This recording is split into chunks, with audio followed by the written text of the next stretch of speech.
Olá, turma! Hoje vamos tratar sobre o capítulo 9, que está aí na página 100, que vai tratar sobre o período colonial do Brasil. Então, o livro de início ele vai trazer aí umas considerações iniciais sobre o descobrimento e ele vai trazer uma ideia de uma historiografia que trabalha a versão de que Pedro Álvares Cabral ele chegou por um acaso aqui nessas terras, né? Mas aí a gente tem que levar em consideração que o Tratado de Tordesilhas já era vigente. A gente também tem que entender que essa rota aí, descoberta por Cristóvão Colombo ficou visada por outros povos porque ele chegou em uma área ali que era para ser descoberta. Então eles vão incentivar as navegações pelo Atlântico para chegar nessas terras recém-conquistadas, que no imaginário dele aquilo ali era o quê? As Índias. Né, porque as Índias estavam em alta, né, esse percurso para chegar às Índias, devido às especiarias que lá produziam. Né? E o que eram essas especiarias? Temperos que eram utilizados para dar sabor à comida que não era tão agradável na Europa, né, o paladar. E com o uso dessas especiarias, a comida ficava muito mais saborosa. Então, estava muito em alta a venda dessas especiarias. Então, para a gente ter uma ideia, o açúcar era considerado também uma especiaria. Então, essa parte da historiografia, nessa parte da história que trabalha a ideia do descobrimento do Brasil como mero acaso, é daí que eles colocam esse termo descobrimento. Mas aí a gente já tem uma outra ideia, né, já segue uma outra linha da história, né, da historiografia brasileira. A gente entende que esse processo foi um processo de quê? De dominação, né, de ocupação do território brasileiro e não de descobrimento. Então a gente entende que não foi um mero acaso, né, já que aí já tinham sido assinados tratados com a Espanha, já tinha sido descoberto, né, esse novo continente aí para o próprio Cristóvão Colombo. Então a gente coloca realmente em dúvida que não foi um mero acaso, mas sim ele já buscava encontrar alguma região ali que ele pudesse o quê? Ocupar. E durante esse processo de ocupação do território brasileiro, ele recebeu vários nomes: Ilha de Vera Cruz, Terra de Santa Cruz, Mundos Novos, né, o Novo Mundo, e também Terra Papagalle, né, Terra dos Papagaios. Os portugueses ficaram exuberados com a beleza dessa terra, né, pela diversidade da mata, pela preservação da própria mata, pela diversidade de animais, da flora, né, que havia ali na região. E aí, essas primeiras impressões, elas vão ficar registradas pelo poema, né, pelas cartas, na verdade, de Pero Vaz de Caminha, né? Ele vai ser o responsável aí por descrever toda essa beleza que eles avistaram assim que portaram né, ancoraram no porto lá em Porto Seguro, na Bahia. E aí inicia o período que a gente chama de período pré-colonial. Como assim período pré-colonial? A gente denomina esse período pré-colonial porque é o período antes da fixação de moradores na região, moradores portugueses. Foi um período que eles tiveram como base econômica a extração principalmente do quê? Pau-brasil. Que é daí que vem o nome para nossa terra, né? A quantidade de pau-brasil era tão imensa que aí mais tarde ele vai receber esse nome de Brasil. E o pau-brasil ele era muito utilizado na Europa para tingimento, né? Ele tingia tecidos para deixar ali na coloração vermelha. Além também do pau-brasil, eles também utilizavam como base econômica a venda de animais silvestres, né, papagaios, todo tipo de animal exótico, eles pegavam, capturavam, levavam para a Europa e vendiam, né, levavam para Portugal e vendiam esses animais. E também o que a gente vai chamar de drogas do sertão, que são ervas, são produtos naturais que são utilizados também como espécie aí de especiarias. Um exemplo, o gengibre, ele é extraído daqui. A gente vai ter o urucum, que vai produzir aí o coloral também. Então, eram as drogas do sertão que eram extraídas principalmente pelos nativos. Né? Então, eles faziam uma certa amizade aí com alguma tribo e essa tribo fazia o quê? Retirava esses produtos da natureza e entregava a eles em troca ali de algum favor, de algum interesse. Essa prática econômica, né, de o nativo pegar, extrair da natureza e entregar ao branco em troca de alguma coisa, a gente chama de escambo, né? A troca. O índio dá o que o português quer e o português dá o que o índio pensava querer. E a gente lembra que os nativos brasileiros, eles não tiveram contato com os metais, né? Então, eles não tinham ali aí uma base monetária, eles ainda não viviam nessa faixa aí de desenvolvimento em questão ao monetário. O escambo já era uma prática entre as próprias aldeias, né? Determinada aldeia era semi-agrícola, produzia produtos, né, agrícola e trocava com outros produtos com outras aldeias. Então, o escambo já era uma prática comum dos nativos aqui do Brasil. Mas a extração do pau-brasil não era feita por qualquer pessoa, não. A pessoa que extraía ali tinha que ter autorização real, ou seja, o rei tinha que dar a permissão a ele dele poder extrair aquele pau-brasil ali. E um dos principais exploradores de pau-brasil dá nome a uma das principais ilhas e um dos mais cobiçados destinos de turismo, que é Fernando de Noronha. Ele foi um dos principais extratores do pau-brasil.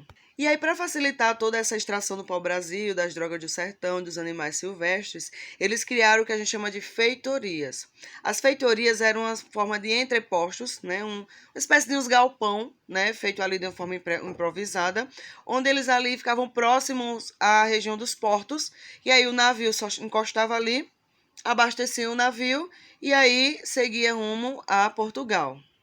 Então, o período pré-colonial é um período de reconhecimento do território. Por quê? Enquanto os espanhóis estavam abastecendo toda a Europa com ouro e prata, porque eles estavam extraindo bastante aqui da região sul, Portugal estava fazendo expedições de exploramento, né, para exploradoras, para mapear o território e entender ali o que eles poderiam lucrar daquele território. Para assim, talvez eles poderem encontrar o que? Ouro, prata, né, joias preciosas.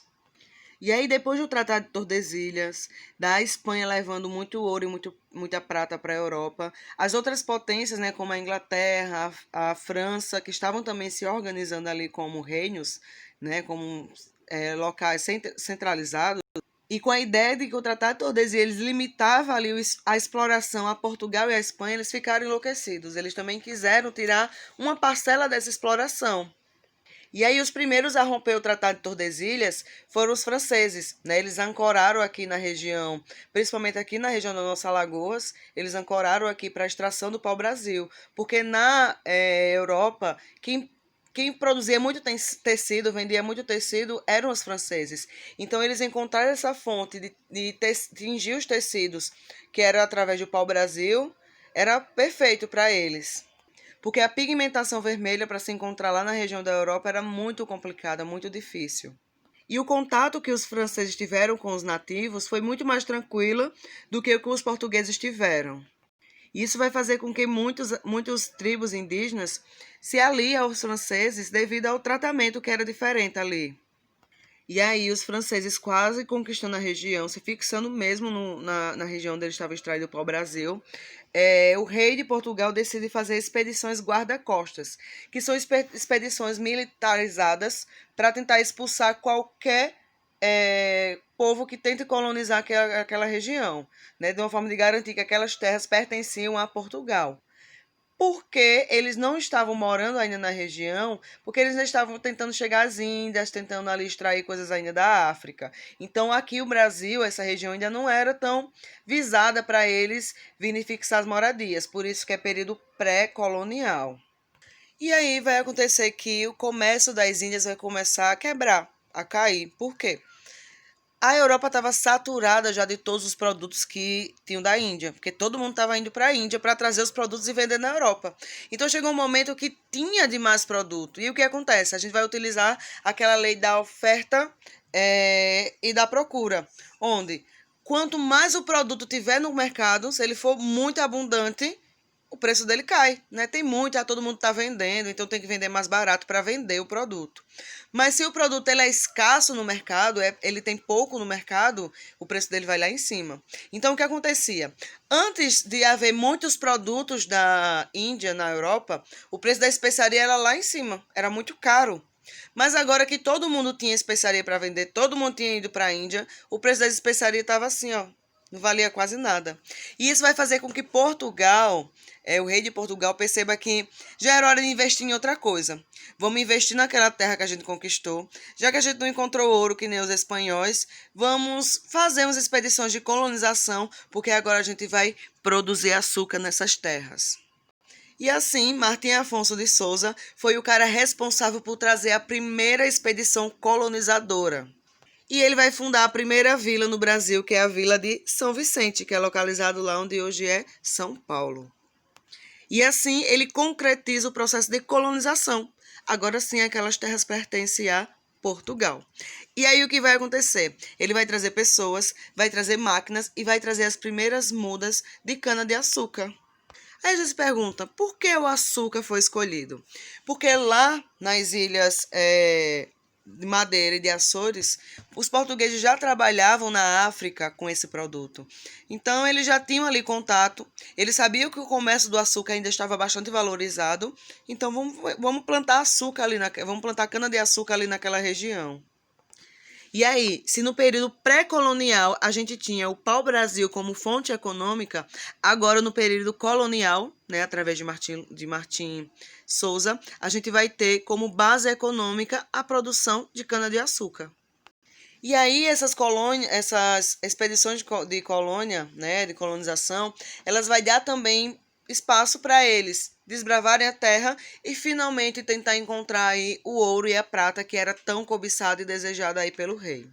E aí ele dá início ao que a gente vai chamar de capitanias hereditárias. Quem fosse responsável por uma capitania hereditária tem que ter a seguinte missão: abrir, né, as matas lá, abrir território. Possibilidade de descobrir o ouro nessas regiões, tinha que tentar encontrar o ouro e prata. Defender o litoral dos ataques dos piratas estrangeiros. Então, se você era responsável por esse trecho de terra, proteja, não deixe ninguém invadir essa região. E, claro, ocupar o território e produzir cana-de-açúcar. Tinha que montar um engenho de açúcar, tinha que plantar cana-de-açúcar e tinha que botar o povo para trabalhar para produzir ali açúcar para vender lá na Europa.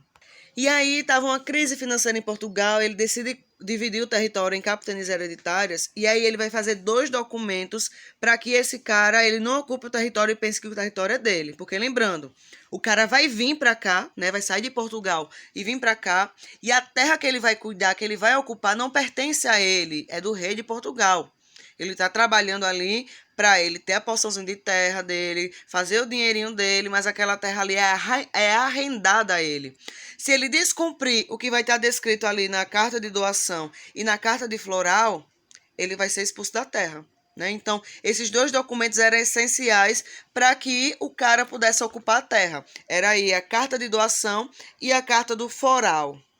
Na carta de foral vai estar contido ali os direitos e os deveres desse cidadão. Então, um dos principais deveres que ele tinha era abrir a mata, construir um engenho de açúcar, plantação de cana-de-açúcar e procurar ouro e prata na região.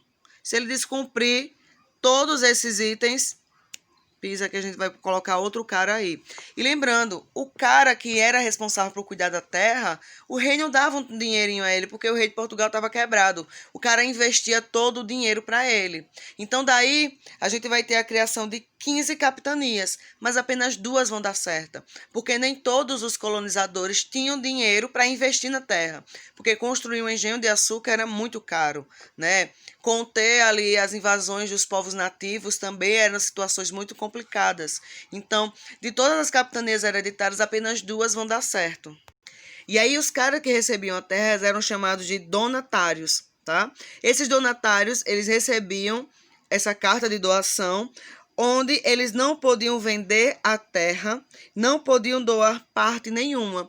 E o nome dessas terras eram chamadas de sesmarias, tá? As sesmarias era o nome que eles davam para esses pedaços de terra, que aí eles dividiam e o donatário iria cuidar ali da terra. Mas lembrando, ele não podia vender e não podia doar nenhum pedaço da terra.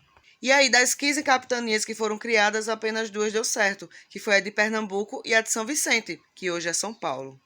Olha só como o livro de vocês vai trazer a questão de por que muitas das capitanias não deram certo. Falta de recurso e investimento dos capitães donatários, como eu disse. Eles tinham que investir do bolso dele ali a construção de tudo. Então, muitos deles quebravam, faliam, não tinham como desenvolver a capitania.